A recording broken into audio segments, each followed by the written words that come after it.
জানেন, যে ছেলেটা ছোটবেলায় মানুষের সাথে কথা বলতে গেলেই তোতলাতো, ভয়ে একেবারেই গুটিয়ে থাকতো, সেই কিনা একদিন নিজের পায়ের জাদুতে গোটা বিশ্বকে স্তব্ধ করে দিল। হ্যাঁ, ঠিক ধরেছেন, বলছি জিনেদিন জিদানের কথা। ফ্রান্সের মার্সেই শহরের এক কুখ্যাত বস্তিতে তার জন্ম।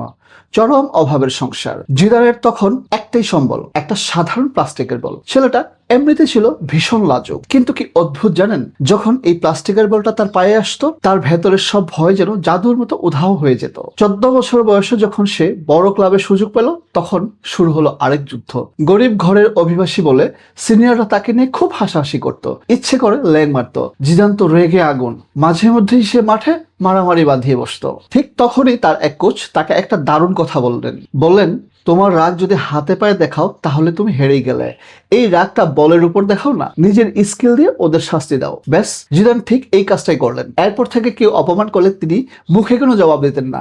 নিজের সব রাগ, অপমান আর জেদকে তিনি বদলে ফেললেন ফুটবলের একটা জাদুতে। একা একা ঘন্টার পর ঘন্টা প্র্যাকটিস করতেন। এর ফলটা কি হয়েছিল জানেন? 98 বিশ্বকাপ ফাইনালে ব্রাজিলকে কাঁদিয়ে ছাড়লো এই লাজুক ছেলেটাই। জিদানের এই গল্পটা আমাদের কি শেখায়? চারপাশের মানুষ আপনাকে নিয়ে যাই বলুক না কেন, তর্ক করার দরকার নেই। নিজের কাজের দক্ষতা দিয়ে এমন একটা জবাব দিন যেন নিন্দুকদের মুখ চিরকালের জন্য বন্ধ হয়ে যায়। আচ্ছা, আপনার জীবনে কি এমন কোনো মুহূর্ত এসেছে যখন আপনি নিজের কাজ দিয়ে অপমানের কড়া জবাব দিয়েছেন? কমেন্টে জানান। আর এমন দারুণ সব ইনসাইটের জন্য পেজটি ফলো করুন।